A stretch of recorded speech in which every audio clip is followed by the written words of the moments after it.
یەکەم ساتی دانانی خێوەتی مانگردنی هاوڵاتیانی کفریە و سەرپەرشتیاری مانگردنەکەش هۆکارەکەی ئاشکرا دەکات. ئەمڕۆ مانگرتنمان ڕاگەیان لەسەر ئەو ناعەدالەتی و غەدرەی کە لە شارەکەمان ئەکرێ بۆ چەندین ساڵە و ئێمە وەکو ڕێکخراوی پاڵپشتی کفری 3 ساڵ زیاترە بێ هەموو دەرگاکانمان کوتا.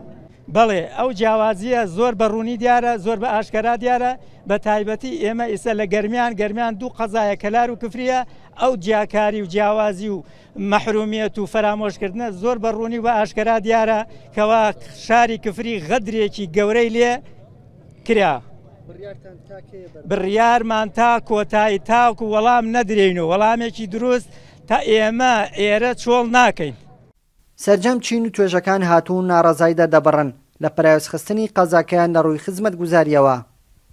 ئێمە وەکو ژنان پێمان خۆش بوو بەشداری خۆپیشاندانەکانی شاری کفری بکەین لەبەرەوەی کفری شارێکە ماوەیەکی زۆرە فەرامۆش کراوە، هیچ شتێکمان بۆ ناکرێت لە ڕووی خزمەت گوزاریەوە زۆر فەرامۆش کراوین و داوای لە حکوومەتی هەرێمی کوردستان و لایەنە سیاسیەکانەکەین بە تایبەتی تاوە لە یەکێتی نیشتیمانی کوردستان دەکەم سەرۆک باڤڵ بێتە سەرخەت بۆ خزمەتکردنی شاری کفری بۆ گەڕانەوەی پێگە و بەکارخستنی گەنجانی کفری بۆ مافی خۆمان ناتینە ئێمە ئەمانوێ شارەکەمان لەمە زیاتر دوان نەکەوێ پشتگوێ نەخرێت خوا قبول ناکەم. لە 74 تەعین بووم لە کەلار سەر بە کەرکووک بی کەلار و چەمچەماڵ سەر بە کەرکووک بی ئەو ساکە باشە کەلار ئەو ساکە ڕزێ دوکان بوو قایمقامێت بوو زراعە و بەیتەرەکە پێکەوە بوو و بەرکە شورتەکە بۆشی ساکە کەلار گەیەتە ئاستی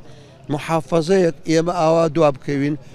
عومەر گەنجێکی کفریە و بەهۆی گەڕان بۆ کار ڕوو دەکاتە سلێمانی لە ئەنجامی ڕووداوێکی هاتوچۆشدا قاچی دەشکێت لە ئێستاشدا ڕوو دەکاتە خێوەتی مانگردن بە مانجی ئەوەی داخوازی لە مافی قەزاکەیان دەکات.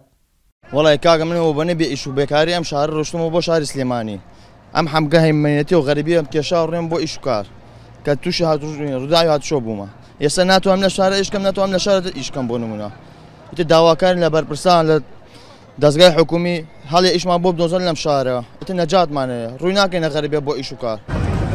داخوازی دانیشتوانی کفری لەم مانگردنەداوە خۆیان دەڵێن لە ئەنجامی بەدەنگەوە نەهاتنی حکوومەتی هەرێم و جیاکاری و نادادی و جیاوازیکردنە لە دابەشکردنی خزمەت گوزاری لە شارەکاندا.